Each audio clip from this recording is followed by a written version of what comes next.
Welcome, everyone. Good afternoon. My name is Shuchi. I'm one of the founders and directors of the Chennai Photo Biennale Foundation. I have my other co-founder, Gayatri, here, sitting right behind you, and some of our team members who are present here today. Also, we are very happy to have the students of MGR Janki College and MGR Film and Television Institute, whose show has opened today. So if we could have a round of applause for the students. They have completed 1 year of learning visual storytelling, both on reel as well as in photograph forms. So it's an exciting day for us. This program is happening as part of the 4th edition of the Chennai Photo Biennale, which is an international festival of photography that happens all across Chennai. We are hosting various exhibitions in Egmo Museum, of course in VR Chennai, in Forum Art Gallery. Sadly, that show is closing today, and at the Lalit Kala Academy. And there are various other shows which are our invited projects, which are also open in different parts of the city. Please check that out on our website and social media. And I'm very, very excited to have some amazing people from Chennai and from Bangalore. So I'd like to welcome Neeraj, Pranav, Zoha, and Farhana. A round of applause for them, please. Thank you. We just thought that, we are all living now in these Insta times and these very, we are on the screen all the time when we wake up, and when we, of course, by the time we go back to bed, there's so much more communication that happens. And a lot of it is visual, a lot of it is got to do with things that we enjoy. Sometimes it's cat dog videos, sometimes it's where to shop, where to eat. And sometimes it can be some fun stuff with our family members, and sometimes it's so much about technology. So we thought that why don't we bring some of the experts who've been leading this space and what their journeys have been. So welcome everyone. And without much delay, I'm going to park myself between all of you. Welcome. Thank you. Very, very exciting. And instead of maybe reading out your bios, which is what I was thinking in the beginning, I'll let you talk a little bit about yourself. And I'm going to hand over the mic to you, Farhana, and if you could just share a little bit about yourself. And thank you, Gayatri. Hello. Yeah. My name is Farhana, and I have a page on Instagram called New to Chennai, where I talk about all things new in the city. And that could be anything from, of course, food spots, which I think is the most important thing. But apart from that, also shopping, product launches, events. Every Monday we have events that are happening in the week. We kind of talk about that.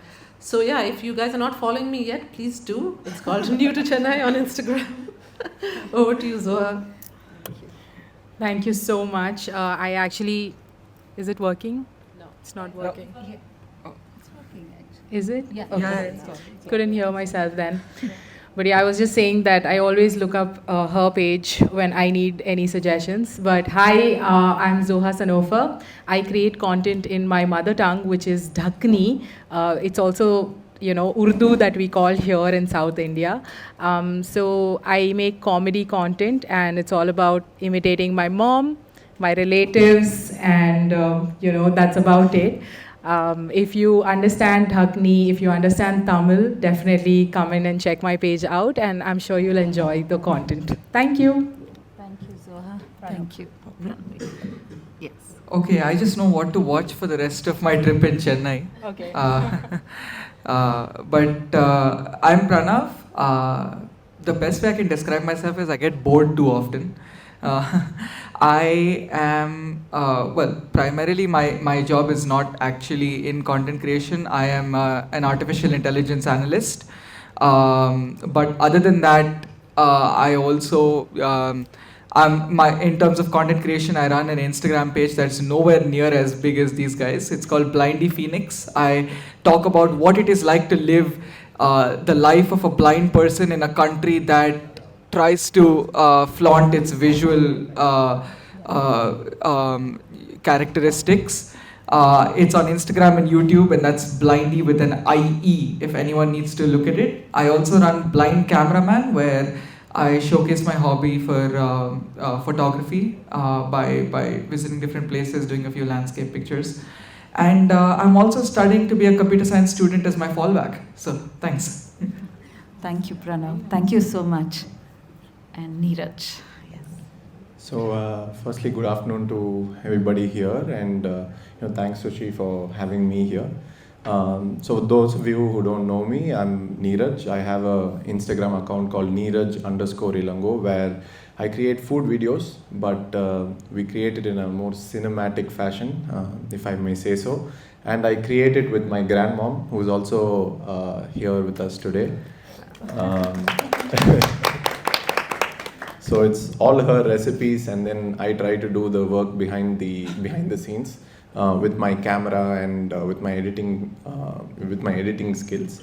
And we've always tried to take it up a notch and make things a little bit more interesting. So yeah, and recently I founded my own video production company also, where we apply the same knowledge that we gain from our Instagram accounts into a more commercial service that we offer for food and product videos, especially in the FMCG space. And yeah, so that's what Amazing. Thank you.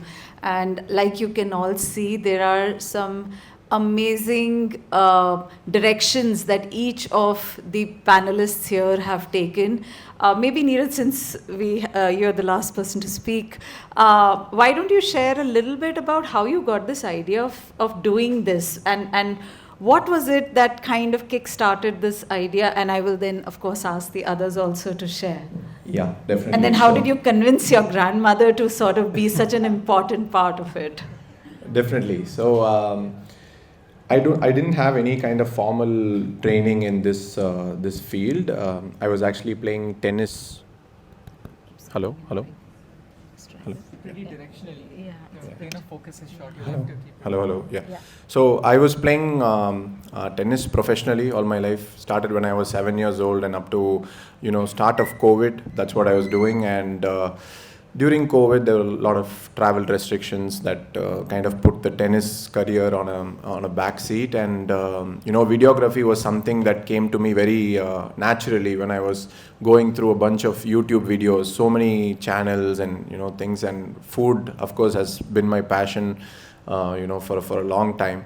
But when I started off, there were a sort of videos which were recipe centric. But then I had a vision where I thought maybe we could spice it up, make it look a little different. But it took a lot of time for that to become a reality, because I had to learn the skill first before I could even put it out there. So slowly watched videos, practiced, put it out there, and that's how the journey started. And it was during the second lockdown where me and my grandmom, we thought why not give this a shot? Why not try something a little different, with her recipes and my cooking?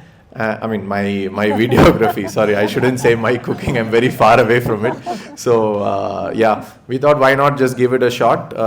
Started putting out videos which were not so professionally done, but just whatever I was learning.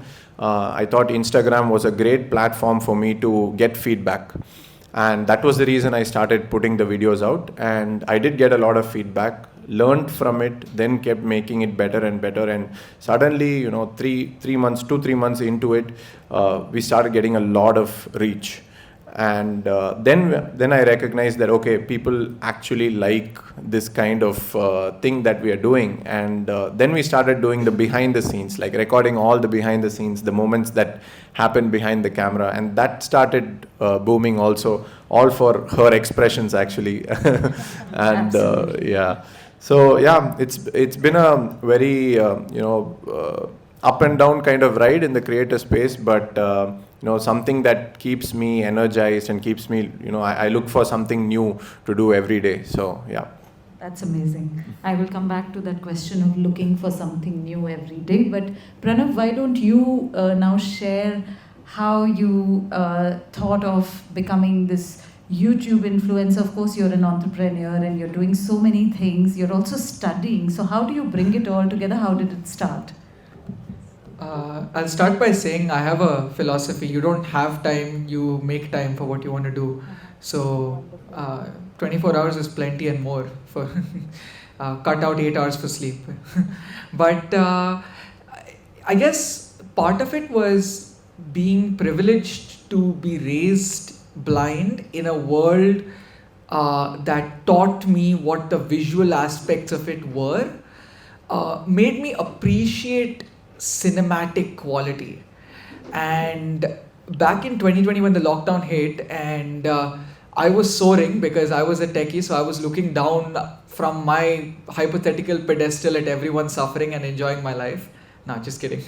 I was kind of getting bored of the same tech, same everything every single day, right? And I had grown up watching tech videos, and if you know anything about tech YouTubers, it is that the quality of their content in terms of the technicalities is very high. It is at the bench. It sets the benchmark for what YouTubers create. And I wanted to emulate that in the blind content creation space. And what I noticed was in India, we don't really have that, because primarily most visually impaired people have been taught that you can't use a camera because you can't see into the lens. And when I believed this myself up until I got offered my first internship to make a few videos. And while it started out with someone else recording me, I quickly tried to do it myself and found out that I could do it. And over 4 years, then I started experimenting. And in late 2023, I started Blindy Phoenix, where I wanted to create videos that set a benchmark of in terms of quality, both technically and in terms of the content that was being produced, in terms of what was being said and the narrative that was being conveyed. I wanted to create documentaries that far from, that moved further beyond just the monetary value. I wanted to create documentaries that became a reference point, that became the reference point if anyone wanted to find out how to live a blind life. And more than that, I wanted to create documentaries or videos that anyone could watch. You didn't have to be, this glitches. You didn't have to be a blind person. You could be, 1 second. Yeah. Can you just, okay, yeah, cool. This works. Yeah. So you didn't have to be a blind person to watch it. You didn't have to know a blind person to watch it. You didn't have to be related to one. I wanted to create videos that sparked that curiosity in anyone that were watching them.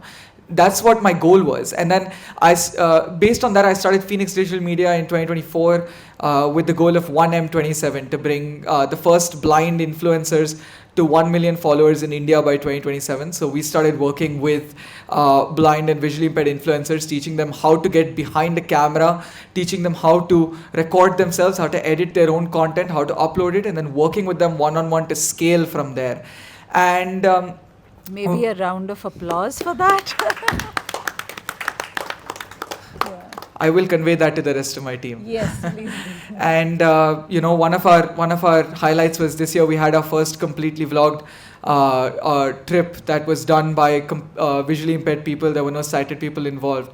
So that was our goal, and it is with this goal that I walked into the content creation space. And today our numbers are nowhere near everyone else. Let me be completely real with you. We've not even hit 1,000 subscribers, but the point is that the impact that we're making overall is what I am proud of the most. We've built a community that extends far beyond just a visually impaired person, a doctor and their parents. We have built a community of curiosity. Thank you, Pranav. That's extremely inspiring, and I mean, you clearly show that nothing is impossible if you just try hard enough.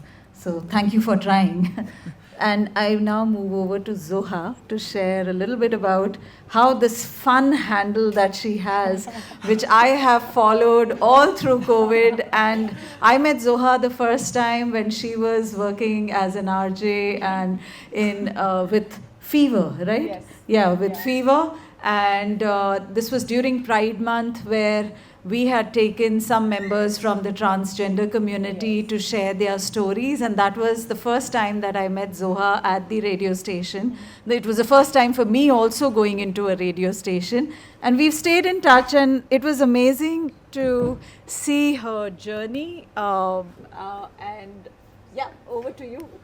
Thank you so much, Suchi. I'm actually so blown over by what Pranav said and what he's doing. I think we should have one more round of applause for him and his team. That I needed a moment to be like, okay, what am I going to say? I'm just like, it's amazing, Pranav, what you're doing. So my journey kind of started, I think, in late 2021. I was an RJ, like Suchi mentioned. I was working with Fever 91.9 FM. It's the one Bollywood station that you would tune into in Chennai. And I was an RJ, and I would very occasionally create content on Instagram. I like to create content. I used to have a YouTube channel back in 2012, and my relatives complained to my parents saying what your daughter is doing, putting public videos. So I kind of had to stop, and I regret it till today because I would have grown on YouTube if I hadn't stopped. But I kind of restarted, and I used to follow a lot of regional content creators. I really, really enjoy comedy content in Tamil, in Hindi, in Kannada, in Marathi. So I follow a lot of regional content creators, and because you kind of also understand all the languages, And one day it clicked, that I understood why they are so funny. They're so funny because they speak their mother tongue. And you cannot say that same thing in English and expect it to be funny because you can't kind of bring in the nuances of the language, right? So I was like, you know what, I speak Dhakkni at home, and I didn't even think that there was such a big Dhakkni community. I thought that it was just me talking like this with my parents at home and just my cousins. And I put out one video in Dhakkni, and it went crazy viral. Like I was hitting, because I was an RJ, I had like 3,000 followers back then. And like in a day, I was like at 5K. In 2 days, I was like at 10K. And it just kept growing. And a lot of people started asking me to make more content in Dhakkni. And since I primarily create comedy content, and it's just my content, if you have seen it, it's about, how my mom scolds me, or like what an auntie is telling me, or like, how an auntie is judging me. This is my content. And I think it's very relatable to everybody. I just didn't think that so many people would be able to relate to it. So when I put out a video, and a lot of people started DMing me saying, oh, we need more videos, we need you to be representing our language, and that kind of came in, and I, as a joke, like kind of announced on my stories that, oh, you can expect a video from me every day at 7 p.m. And I forgot about it. And then the next day at 7 p.m., people started DMing me, like, where is the video? We are waiting for it. And I'm like, I don't have a video. What do you mean? And so that's how my journey started. And I kind of, saw how many people were looking forward to seeing my videos. And at that point of time, I did not have, I did not think of the kind of impact I, kind of had. Because as a child, even I was embarrassed of talking this language in front of my friends. If my dad called me and I was hanging out with my friends, he would speak to me in Dhakkni, but I would answer to him in English. So I think that's been kind of like, the growth in all Dhakkni households.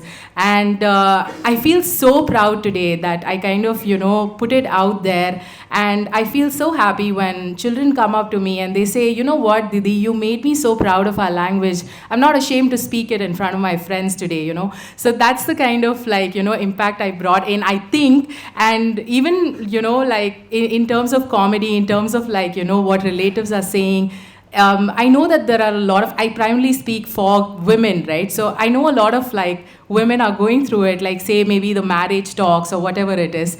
And if an auntie is being annoying, I had a girl in the metro train come up to me and say, you know what, I saw your video yesterday, and because I couldn't directly say that to my aunt, I had to send it to her and kind of convey the message. And I was like, that's mind-blowing, you know.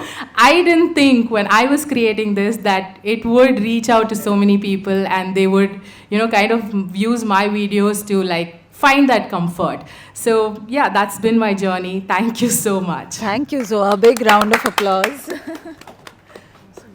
Yes, Farhana. Okay, so my journey comes from a bit of a dark place. I moved to Chennai a few years back, and I absolutely had no friends here. I mean, I didn't study here, so I didn't have a school friend gang. I wasn't working, so I didn't have a work colleague gang. Neither did I have kids, so no school mom gang. And I mean, I was just going around life thinking, how am I going to make new friends? And I was at this salon where with the pedicure, they were giving a manicure free. And I was feeling so bad that there was something so nice, like a nice offer, and I didn't have anybody to call and tell them that, hey, let's meet up, at the salon. And I'm like, how pathetic is this? And Instagram had just about come. I mean, it was a new channel. It was a visual channel, and there were only photographs, no reels at that time. And I was like, you know what? I'm going to take a picture of my nail, and I'm going to put it out there for whoever is, there in Chennai who's looking for an offer, who wants, I'll do something about it, and I'll put it out there for somebody. 0 followers, nothing. I opened the page that day. And I used to talk about everything. If I went somewhere for an event, I would just put a poster up about it. And slowly I started making friends. My friends that I have today are women who are followers, who are my followers. And they had the same journey. They didn't know the language, they didn't know how to communicate, and we started meeting. We were about 50 ladies, I remember. We made a community and we were just helping each other out. And this is how the page actually started. But it was only till about in COVID that I realized that the page was more than that. During COVID, I was about 3,000 followers, a very small community. We were like now, I don't know my followers as much as I knew them back then. At 3,000 followers, we were actually having conversations. Sometimes at midnight, I'll be having a conversation with a follower, like, about something, some place that I went. It was a very, it was like I belonged to this city.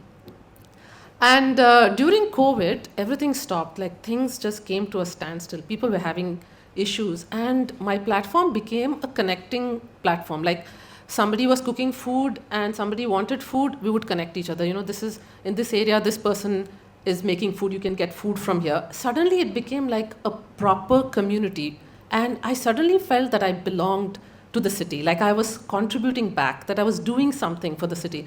And that was an amazing feeling for me, that 3,000 followers is a lot.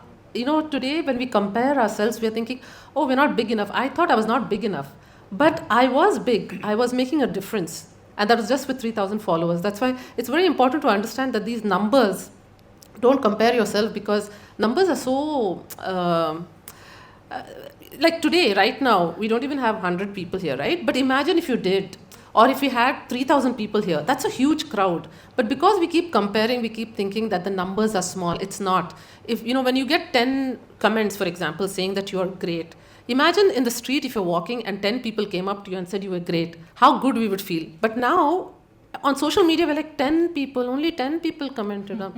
Like, but imagine 10 people coming up to you. So we don't understand the power of Instagram, and there was this turning point in my life where, after COVID got over, there was this lady who came up to me, and she told me that during COVID, her husband lost his job, and she didn't have a source of income.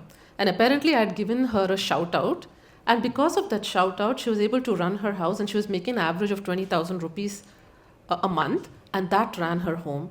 And till date, on my birthday, she sends lunch for me, the exact same food that she had sent me, that I had taken a picture of. Till date, every birthday, lunch is from her. So this is the impact of social media, and if you guys are planning to start a channel, or, remember that even 500 people is a lot. Even 1,000 people is a lot. Don't compare yourself with anybody. Just start if you want to start. That's all. Thank you. That's beautiful. Thank you. Round of applause for each of our panelists here today who've really built some beautiful communities And the one thing that I'm hearing is, of course, you have to be consistently putting out a lot of stuff, but it's not just about marketing or it's not just about promotion. You're genuinely looking at what is it that people are interested in, what is it that they are connecting with. And as a result, I think each one of you has built some beautiful communities for yourself. And I agree with Farhana that while this is a numbers game, but at the end of the day, I'm sure that there are people when they come up with comments or they share some personal stories, or like how when you helped out the lady when she was going through a difficult time, people also see that goodness in the process. And I think that's what makes them your followers. And coming to, I guess the most critical point of being an influencer is to make new content like every other day, 7 p.m. or wherever, however you're following your own strategies. So maybe I'll come to you, Neeraj. I know that you and your grandmother have very interestingly built this very cinematic and fun way of sharing recipes and food is a big connecting point. So I end up saving a lot of reels of these nice salads and some grilled food and this and that, but I don't end up trying all of it. But I still follow it. I still save it, right? How many of us save zillions of reels on our Instagram? Raise of hands. How many of us? Almost all of us, right? So I want to come to you to tell us, like, how many recipes? How much is it, like, how is it going to continue, and what is the strategy that you use, if you can share a little bit, in terms of how to keep audiences engaged day after day? Okay, it's a superb question. And, the one thing that keeps anyone engaged is a good story, right? And food by itself has a story. That's how I like to look at it. And if you're in film school or if you're learning, filmmaking or photography, whatever it is, that's the plot line, right? You need to have a great story, and a great story is made up of three things. It has to have a great beginning, where you set up the thing, and then there's a good midpoint where there's a problem or something like that, and then there's a solution at the end of it, right? And that's exactly what food does, right? It starts with like basic ingredients, and then you show how it's cooked, and then at the end of it you have a great looking dish that should make you want to eat it, right? So the story is already there. Now it comes down to how you want to present it. So you can present it in so many ways, and we've seen food videos being presented with top-down videos and 5-minute hacks and so many other ways. So what I thought was, why should we restrict it to only that? Why can't it be more than that? So since I like movies like, let's say, Interstellar or Avengers and things like that, why not bring these elements and put it into the videos? So one of the first videos that I remember making was completely inspired by the movie Thor, where it was for a honey brand that I had shot this video, and basically using the honey dipper as Thor's hammer. Thinking about it, now, and probably few of you might be laughing about it, but getting that emotion out of the audience is what we want. Making the audience think, is this possible? Can this be presented this way? So that's how I think you can get your audience engaged, by evoking some kind of emotion. So that's what we keep trying to do with every single video. Try to improve a small aspect of the video, whether it's a technical aspect or a visual aspect. Try improving something, right? And that way, when we put it out there and audience watches it, they probably want to watch more of it, or if they don't like it, they're going to tell us they don't like it. So yeah, that's how we try to do it. And when you also mentioned about being consistent, Yes. I think Zoha is like, she's puts out videos, like so much more videos than what I have, and even Farhana for that matter. But when it comes to my schedule of uploading, we only upload when the videos are actually better than the previous one. So sometimes it's once in 10 days, sometimes once in 5 days, sometimes it's like every second day. If I have a good idea and I think that the video is better than the previous one, then it keeps going out. But if I'm drained, then nothing is going out for a while. So trying to find your own schedule and trying to find your own pace in this creative area, I think that's very important.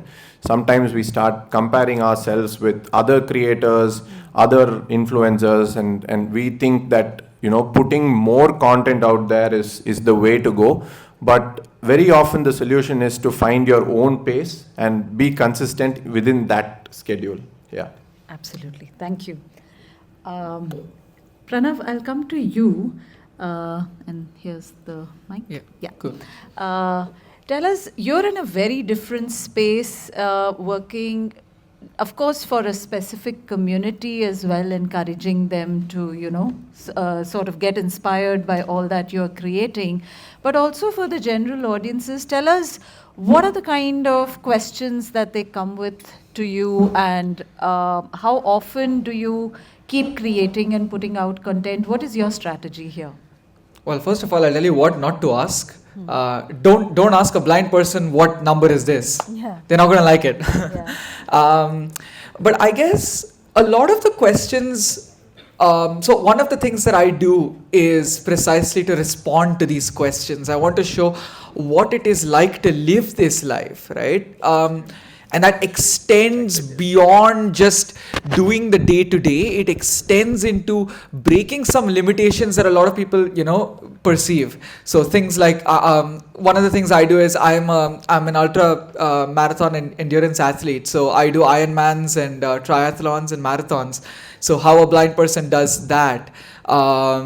I am a circuit driver, so when it comes to circuit, rally racing, that's something I do as well. Sport photography. Those are the questions that a lot of people seem to come to me with. And now regarding how I answer them, so there are two.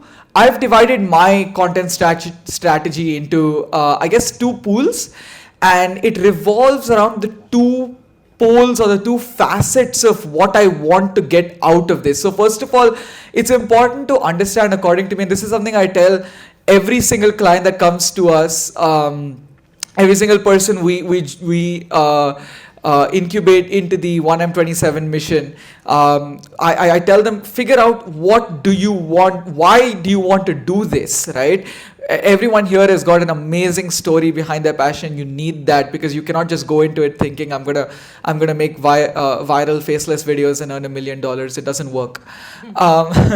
So for me, it was first of all, creating those high quality, like Neeraj said, creating those cinematic videos. I've always been fascinated by cinematography, and the second aspect was showing who I am, because I'm a little weird and I take pride in that.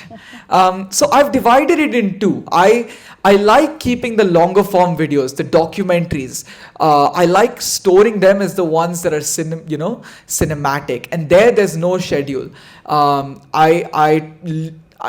Neeraj does, I will work on one up until I am absolutely satisfied that it follows the exact vision that is in my brain. And sometimes that's a bit hard, because unlike a lot of other people, for me, I cannot draw out to an editor what I want. I have to verbalize every single vision that's in my mind. And so sometimes it means a video comes out every week, and sometimes it means one video will come out in a year. Last year we only released 3 videos. Long form. But then there's also, I think it's important to balance that out with the human aspect of it, especially if you're answering questions about a community that you're part of. It's important to invite people in, not to make them feel like it's a robot talking to you. So for that's where I use platforms like Instagram or YouTube Shorts, short form content, something that's quick, but that's, it has the human tone to it. The quality aspect is to its bare bones. It's nothing fancy, but it's kept that way so people can feel like this is something that is present in the everyday. It's literally there such that if something comes in my mind, I can get in front of a camera and record it, because it's important to get that word out, right? There's no point in, if I'm trying to advocate for something, there's no point in editing it. So that's the third aspect, actually. I try to advocate for accessibility as well, right? I try to make the world a more inclusive place. And so that is where those quick thoughts, that is one of the advantage of social media. It's important to get those quick thoughts out when you're advocating. Those quick thoughts go into very short pieces of content. And again, no schedule. As and when things come across, just put them out.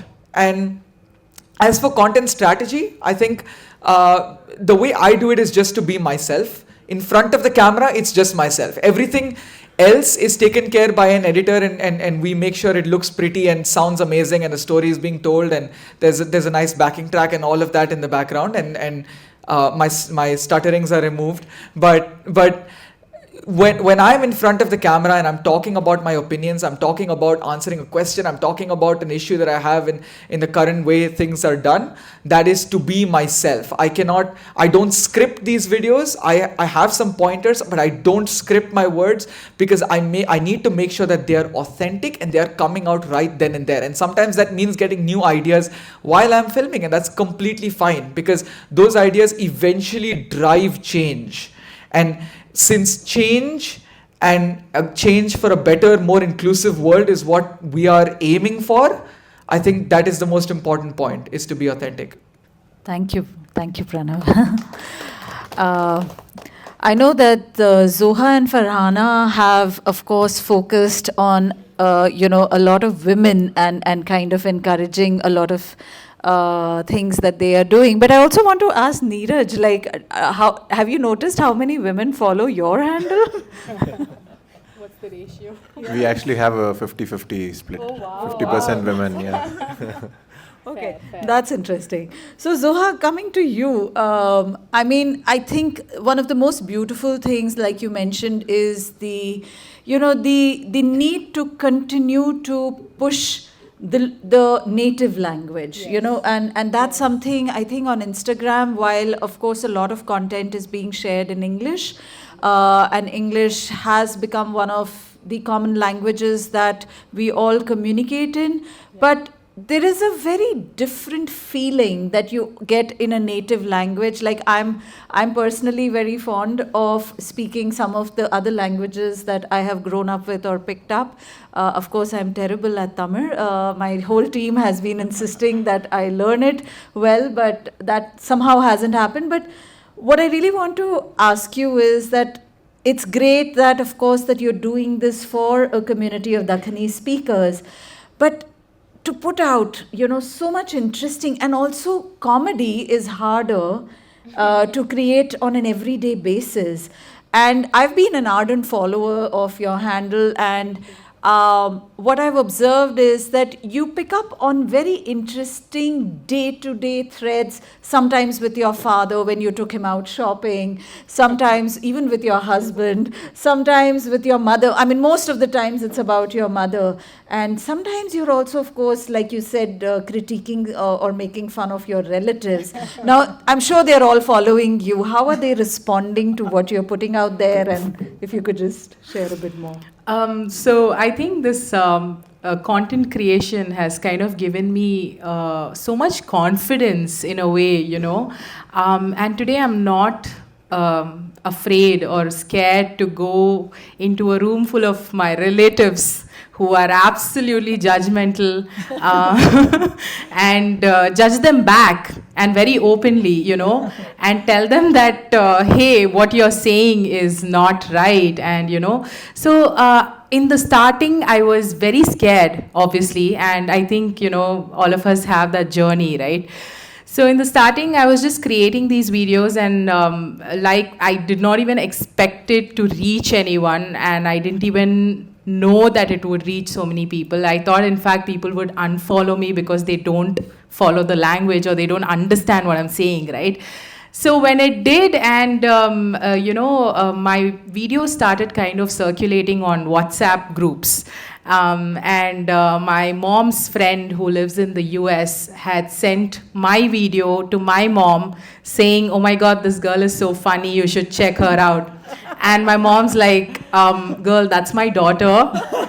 I don't know what she's up to. And she comes into my room and she's like, what the heck are you doing? Like, people are sending me videos of you and I don't know where to see it, because she didn't have an Instagram back then. And I was like, yeah, I mean, I'm just doing this thing where I'm like, and she's like, you're like doing what? You're making fun of me. You're making fun of your relatives. What is this person going to say? What is that person going to say? And I was just, I was like, oh my God, not again, because it kind of brought back those 2012 YouTube memories, and I was very scared in the starting, very scared, honestly. And then what happened was a lot of my neighbors and my parents' friends started actually, sharing my videos with them on WhatsApp. I think that's when my life came to a full circle, like my video going to my parents from a WhatsApp group. And I was like, my parents started realizing that people are actually not saying anything negative about it. They started saying, oh my God, this is so entertaining. This is exactly what happens in my household. And this girl is so funny, like that they started saying. So my parents know, I've understood that this is the psychology of parents, and I think many students sitting here would agree. If your parents get kind of a thumbs up from other people, like society people, they're like, yeah, okay, you keep doing this. Yeah. It's okay, So that's kind of what happened with me. And then when I started talking about these relatives, I still, talk about it every day, but I had my aunt come up to me and say that everybody's sending me this video and saying that this is about me. And I said, yes, it is about you, because you said it. She's like, but why would you put it out there? And I was like, because a lot of people relate. Can't you see the comments? It's just like a thing. And she was like, no, but so there was this whole thing. And I was like, listen, nobody knows you. Nobody knows your name. Nobody knows that you said it. So you don't make it a big deal. Relax. If you don't make it a big deal, nobody's going to know that it's you. So she was like, I was kind of after that talk, I became very confident, and I was just like, you know what, I don't care about what they say. And today, if last week my uncle and aunt were home and they said something very, very controversial if I put it out on social media, and I was like, you know what, I'm gonna make that into a video. And they were like, don't talk in front of this girl, just don't talk in front of this girl, she just make everything into a video. So that's kind of my content, that's what it is. And today I feel like even if my relatives who I talk about, I mean, they kind of disapprove, I first of all do not care at all, but they don't tell me or my parents anything. They just they just go on with their lives. And I think that's because I've stood up and again said that, what you're saying is not right. You cannot comment on how a person looks. You cannot comment on, these things. You cannot comment on you cannot ask me when I'm getting married. You cannot ask me when I'm having a child. You cannot ask me inappropriate things. And in a funny way, this is also a very serious conversation. And, so I just try to put out in a very light-hearted, comedic way that this is not okay for you to ask, So, amazing. Yeah, so that's what I've been doing. And today I'm not scared. Wow. Thankfully. Amazing. One quick follow-up question to you. So when people are talking, because I get to hear this from my family as well, they are very uncomfortable when I'm making pictures of them at home or something, because they feel like I'm going to immediately put it out on Instagram and stuff. And most of the times I'm taking it for myself, and once in a while, of course, I share it by taking their permission. But when people are talking, and now maybe they're conscious about what they talk in front of you, and yet if you catch certain things, do you make a note of it immediately? How do you save all these conversations? I just make a video the next second and it's out there. Good Lord. Because my content is not, I don't have the patience, first of all, to sit down and edit. I don't use editing apps. I open my Instagram reel camera, I record a selfie video of me saying things and I just post it. And that's about it. There is no editing process. There is literally nothing. So like if something happens that day, it just happens. Like day before yesterday, I put out a video because my mom was nagging me on the phone. And I just put it out there and it was a one-take video. It's like, I think 30 seconds where I'm talking. And overnight I had like 800K views. So it's just about being in that moment. I don't make any notes. I've never ever written a script. I have never used any editing apps so much actually. So it's just, for me, making videos is a stress buster. So it shouldn't stress me. If it stresses me, I'm not putting out a video that day. Like I should feel happy and I should feel like, oh my God, yeah, let's do this, If I feel like stressed to put out a video, I'm not putting out that video. That's my very simple logic with how I create my content. Amazing. And that means that you're quite a natural pro at kind of articulating, because if it's completely, completely free in that sense, it's just amazing. That hats off to you. Thank you so much. I Hats think I off to should you. credit that to my parents for and the humor, especially to my dad. Amazing, amazing. Farhana. And after this, I will open it up for questions if anybody would like to ask. But Farhana, with your kind of reels that you put out there is a lot to do with, of course, the places that you visit. Sometimes it's some smaller businesses and stuff. How do you ensure, because like any creative person, they have a particular style that they kind of make it their own, right? How do you ensure that that style doesn't become monotonous for the audiences? How do you also ensure, of course, each thing that you're talking about, or each business or person or place that you're talking about will be different, but how do you still ensure that they kind of get something new, or the audience gets something new, from a very technical and a creative perspective? If you could share how you go about this. So basically, usually the client gives us a brief and then we kind of study the brief and then we come up with different ideas. We also look at a lot of influences in the same space to get inspired. Having said that, in my particular field, especially when you're doing a restaurant review, there's not much that you can do. It's pretty much straightforward, a restaurant review. And usually what also happens is, for example, one of my reels that went viral, the word used was hidden gem. Something like breaking news that they use in the news channels.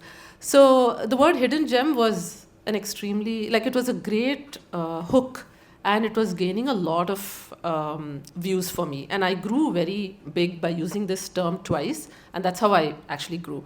The next thing I know, today, I cannot use the word hidden gem. Literally every influencer uses it. I cringe to even, hear hidden gem. I'm like, everything is hidden gem right now. So you come up with ideas, with some idea that has not been exposed maybe in India. You keep looking at some international influencers. You look for inspiration everywhere, and you kind of come up with something. That's basically what you do. And sometimes even the idea itself, the brief that is given by the client might be very interesting. So that itself, the visual or the content might be very viral, and you don't really need much of a hook. You just need to introduce the first 3 seconds, is very important. You introduce the actual viral content to the viewer so that they stay on to watch the rest of the video. Right. And do you enjoy eating most of the things whichever restaurant you're going? Do you actually have the appetite to try out everything? Is that a hard thing? It's very hard because not every restaurant is good, and then it's also very hard to decline. Yes. People take it very personally because they have built this business. There's a lot of, it's their dream. They worked really hard, and then you come in and you're like, I don't want to cover this restaurant. Let me come back in a month's time. And that is really hard. Actually, it's very hard to tell any new business that, I'm not, it's very hard, to explain that what you're working on, but I'm not yet ready to, talk about this. But I always tell them that, call me back in a month's time. I would love to come back and, give you a review. Because usually within a month's time, they also settle down, in a new restaurant, especially if it's an absolutely new business with the place doesn't have previous experience, there's usually lots of hiccups before they figure it out. Right. But they will figure it out. Right. Who are the people maybe you are in? Who are some of the other handles that you are inspired by? Like any ones in particular that you look up to? Yeah. Like maybe when you began, like were you following and were you Yeah. inspired by any few of them? Yeah, so when I moved here, actually, I moved from Dubai, and there was this magazine called Time Out Dubai. And for us, when I moved here, the first thing I asked my husband was, how do I come to know what's happening in the city? Because I don't have friends. So he's like, there's nothing, you cannot. I think there's something called Time Out. Do you have something like that here? No, he said, no, nothing.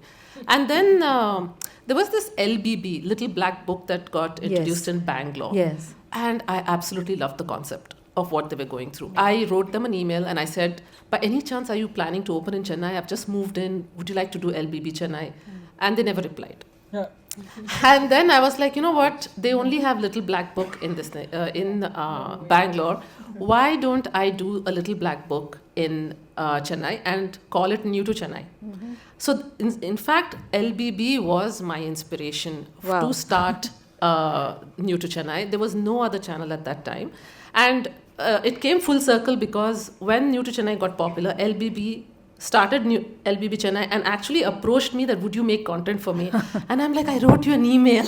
Before I started off, I wrote you an email, which was not, but now I'm also set and I cannot do content for you. But yeah, that was the inspiration to start New to Chennai, yeah. Amazing. Thank you. I'm going to open it up now for some quick questions, after which we will go out and have some coffee for sure. And you can continue to maybe speak with each of them individually. Any questions from the audience? Please raise your hand and I will come over to you. Anyone? Yes. Of course, our own CPB influencer, Goldwins. Thank you for that. So I just have a question for you now. Nirajana. So it's wonderful to see the content as it is, but on the BTS videos that you post are even more hard to shoot and put it out as a content on its own. So how do you do that, and how did that process, how hard is it is, because I want to know that.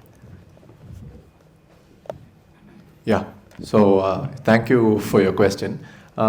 So the idea behind creating the BTS, like I told you, like it was never there initially, right? But everybody wants to see the process, and that's the way that we can actually communicate what ideas we have. That is the idea behind creating the BTS. And everything I learned was from YouTube, right? So all my like technical knowledge, everything that I learned was from YouTube, and even till today it's from YouTube only that I keep updating myself.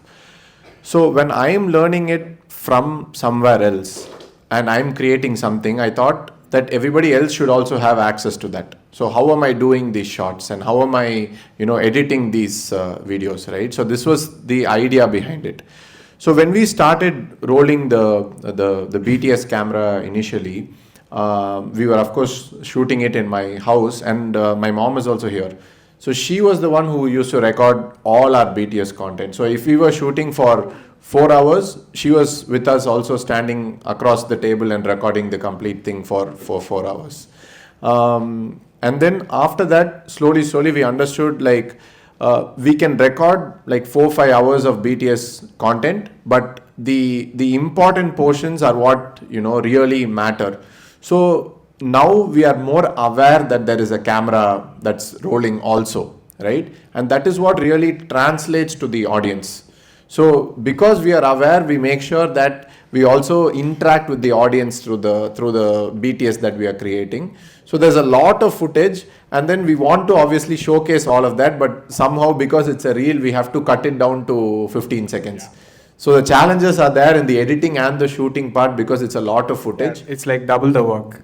It's double the work, correct. So, but of course now my mom doesn't shoot. We have a team who helps with the BTS, so it's a little bit more easier. But yeah, that's the process. Thank you. Yeah. Round of applause for Thank you. Any other questions for anyone? Yes. This is something that I think I have felt at different points of time in my life, deleting Instagram. So I wanted to know if any of you ever felt that way, and if so, why? And did you ever do it? I think deleting Instagram, is it? Okay. I was not on Instagram before I started creating content. I actually didn't even have the app because when I used to play tennis professionally, it was viewed as a distraction. So I was never on Instagram. And when I decided I want to use Instagram to reach people, and there's only one purpose, it's remained the same till today. And the reason I'm there on Instagram is that people can see my work. That's it. I try to avoid consuming too much of content that is, not relating to me or close to me. So I only use the app so that we can, probably build a better business or create a better impact. So I don't get the thought now because it's an integral part of my work. So yeah, that's the thing. I think everybody else will have their own. I'll take it. I think for me, like Neeraj, scrolling Instagram has never given me that dopamine hit. So thankfully, I've stayed away from that feed. But what I can sort of talk about is the comments. I have had moments of I really don't want to do this because of some comments, and that is inevitable. That is to happen because you have a basket of apples. You're always going to have a rotten one, right? You have the way I see it. You cook long enough, you have some people that don't like your food. And I started YouTube as a kid, much younger, now I'm 19, budding, just dipping my toes into being an adult. But I started when I was much younger and at that time much more impulsive. So I used to often reply to these and, the negative comments that were not really constructive criticism by any means in hindsight. So I had a lot of moments where I wanted to delete it to the point that the person I was working with at that time, he after a point just told me to not look at any of the comments anymore. He told me he'd look at them and he'd handle them. I guess now the urge has gone away, and the reason for that is the realization that the ratio of comments is always leaning toward the good side. It's leaning toward it's heavy on the side of people that like your content. There are a few ones that come in, that sneak in, that shouldn't be there, but then the overwhelming reaction, the net reaction is always supportive. And I guess it makes it much easier to stomach the ones that come in that are wrong. And the way I look at it is, if that ratio is flipped over, if it's generally negative over positive, then either your audience pool is completely gone, they've gone bonkers, or it's something that you need to fix as a content creator. So if I put out a video today and the comments are heavily on the negative side, then I know it's something that I need to change or clarify. It's something that I haven't done well. That is what now keeps me from deleting it. There are still moments when I read something and I'm thinking, why the hell am I doing this? I'm putting in a lot of money, a lot of time, a lot of energy into this every single month, and then it takes people 2 minutes to type out a response. But I guess it's easier to look at the net reaction, which is always positive, and if it's not positive, then I know that it's something that I need to change. That's what keeps me from deleting it today. Thank you. I haven't felt like deleting it ever. And like with the hate comments, it used to hurt before, but today I'm just like laughing it off. I'm like, you're a nobody. I don't know you. You don't know me. You don't know my personal journey. You don't know my life. I just like kind of move on. If it's something that, concerns a certain issue or like something that, requires my clarification, I kind of go in there and I say, hey, you know what, you're right. Because one small example is that growing up, we called Dhakni Urdu, right? But Urdu is actually a very different language when you go up north in India. And a lot of people would say, don't call this Urdu. You're not talking Urdu, So then now I was like, okay, you know what? I have unlearned it. and I will call it Dhakni. It is Dhakni, you know. Thank you so much for that. So I used to get a lot of comments like that. So now I have clarified it. But the other general hate comments, it's entertaining for me. I'm just like laughing it off. Nice. Do you want to add? If I wasn't an influencer, I think I would have deleted my Instagram by now. It's too overwhelming. There's too much information. I mean, because it's my work, I can't. Yeah. But if you have seen my page, I don't post anything personal. It's only work related. I don't look at anybody's news feed. I just do my work and get out of Instagram as soon as I can. So yeah. Okay. Also, I just wanted to Yeah, add. Sorry, yeah, because she said that, you know, she can't delete it. It's because it's her work. I realized that it's also become mine because I also recently, like 6 months ago, started my clothing brand, which is very size inclusive. We have a clothing brand for women. It's called Rosaya India. We have sizes from 2XS, which is double extra small, all the way up till 10XL, which is like sizes 36 to sizes 64. So obviously I've created a big community there, and you know, it's very like happy now. So I love going on Instagram today and just talking about this, and yeah, that's been, you know, keeping me going.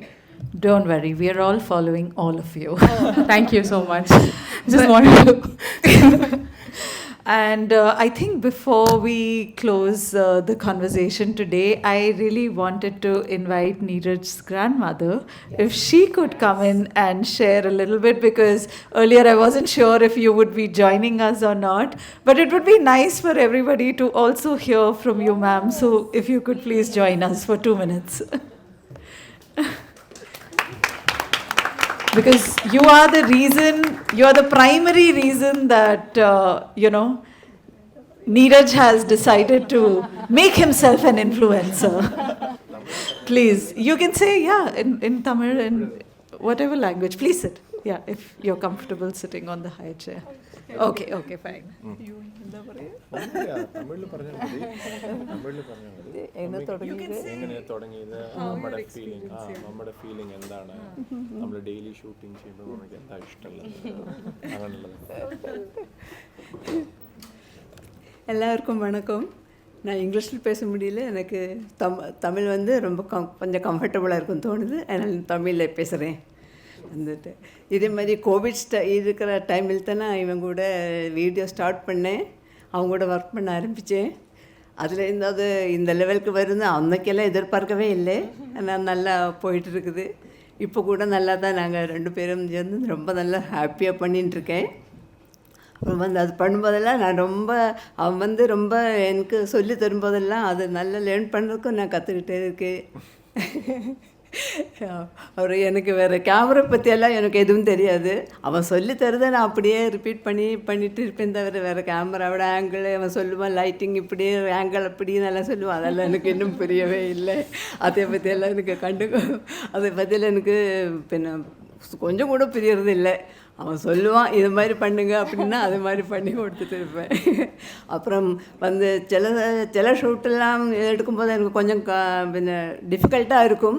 ஆனால் அதை retake எடுத்துகிட்டு பண்ணிகிட்டே இருக்க வேண்டியதாக இருக்கும். அது பரவாயில்ல, நான் அதை ஹாப்பியாக பண்ணிகிட்ருக்கேன். அவனுக்கும் சாட்டிஸ்ஃபேக்ஷன் ஆகணும் வரைக்கும் நான் எவ்வளோ இருந்தாலும் கஷ்டப்பட்டு பண்ணிட்டு தான் இருக்குது. அவ்வளோதான், வேறு ஒன்றும் எனக்கு சொல்கிறதுக்கு இல்லை. எல்லாருக்கும் நன்றி. Thank you so much. Just one thing I like to add. Actually, அவங்களோட சப்போர்ட் இல்லைன்னா இருந்தோம். Actually, அவங்களோட சப்போர்ட் இல்லைன்னா of course this won't be possible, right? But you know, one thing that you know, அவங்க சொன்னாங்க, அவங்க கற்றுக்கிட்டு இருக்காங்க, இது பண்ணுறாங்க. I learned so much also. எல்லா நாளுமே ஒரு வீடியோஸ் பண்ணும்போதும், you know, how important it is to be patient before you get the desired result இருக்கிறது ஃபுல்லாகவே நான் அவங்ககிட்ட தான் கற்றுக்கிறேன். அண்ட் யூனோ, நான் technically you know I am getting better, and only I know how I'm going to probably bring a particular vision to life. And especially in the animationsலாம் பண்ணும்போது the actual thing will not be there, but you have to interact with it during the recording time, right? And அவங்களுக்கு வந்து of course அந்த idea மைண்டில் இருக்காது. But ஒரு let's say ஒரு எக்ஸாம்பிளுக்கு ஒரு டொமேட்டோ இருக்குது, ஒரு ஆனியன் இருக்குது, அதை ஆனிமேட் பண்ண போகிறோன்னா ரியல் லைஃப்பில் அதோட இன்ட்ராக்ட் பண்ணும்போது அது ஆக்சுவலாக இருக்காது. பட் அவங்களோட interaction is exactly on point. And அதுதான் வந்துட்டு translates in to the video and makes it look natural. So அதை வந்துட்டு யூனோ பண்ணுறது வந்துட்டு is really commendable. And you know the love that we both share, I think that is something that translates into the videos also, and hopefully that's coming through. Yeah. Thank you, Auntie, for encouraging him, and hopefully some of us will try out the wonderful recipes that you are sharing. At least somebody who's lazy like me, I try once in a while, but I think it's been a wonderful conversation, and I think the beautiful thing about Instagram is that we almost start connecting with strangers, like people who we've never known before. And there's so much, like sometimes, like how you said, you've had personal conversations with people, whether during COVID, and then some of those journeys continue afterwards.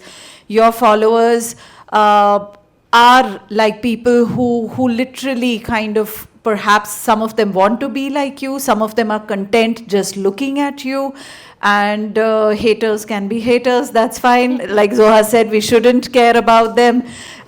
But thank you so much for being with us today. While I know that we are a photo biennale, but the whole idea of putting this conversation together was also to share that how we are using this medium not just as a technical medium, but what are we trying to communicate through it? So the core theme of the Chennai Photo Biennale, which is why photograph, is an essential question. Now, whether it's photography, videography, whatever forms we are taking, and I think some of the beautiful stories that you shared today are answering that question, that why are we putting ourselves out there day after day to entertain people, to give them something new to learn, to reach out to communities, and to perhaps be there for them in whatever way we can. So thank you. A huge round of applause for all our panelists. Thank you so much. Thank you. Let's all proceed for coffee. Thank you so much for having us. Of It course. was very lovely. Of course. Say something? Yeah. No, it's just been an honor, and seeing is just not with your eyes. That's it. Amazing. Thank you. Beautifully said, Pranav.